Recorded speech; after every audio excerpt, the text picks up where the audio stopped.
his first game, I still think it. I think you're caught up in the sauce. I think that Odell Beckham Jr. is electrifying, no doubt. Nothing away from him. But he's about 3 pounds. He's about 3 inches shorter, about nearly 30 pounds lighter.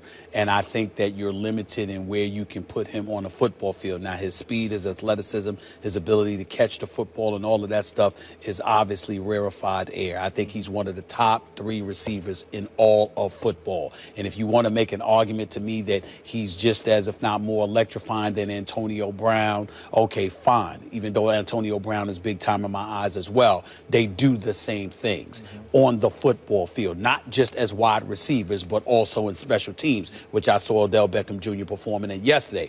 But when I think about a wide receiver, I think about, you know, money on the line. Not to say that Odell Beckham Jr. is not there as well, but again, I'm thinking about the bigger target. I'm thinking about physicality. I'm thinking about the kind of things he could do. You could put him on one side or left or right side. You can put him in the slot. You can do a whole bunch of things with Julio Jones. Odell Beckham Jr. is so electrifying that the places that he's limited in which he can play, he can make things happen because of his speed and his athleticism and his catching ability. But I think that outside of that electrifying speed, I think everything else that he has, Julio Jones has, combined with size and being a bigger target, and that's why I give Julio Jones the edge. You guys have like this amazing ability to be really, really right and really, really wrong all at the same time.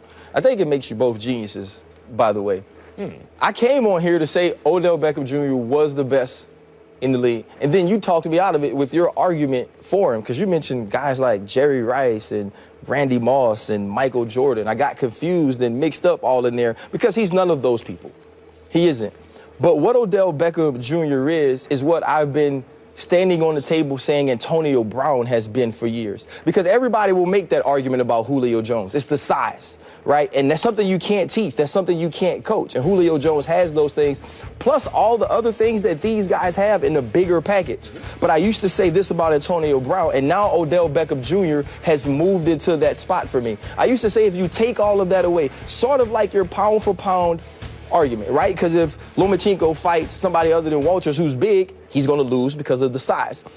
When we were all going through the assembly line in heaven, right, and we had our shopping carts, right, there's some receivers who only had one. Odell has like 3, right, and it's full of speed and agility and hands. And so when you talk about overall receivers, when we take height out of it, Odell Beckham has the largest toolbox of any receiver. He can run every route.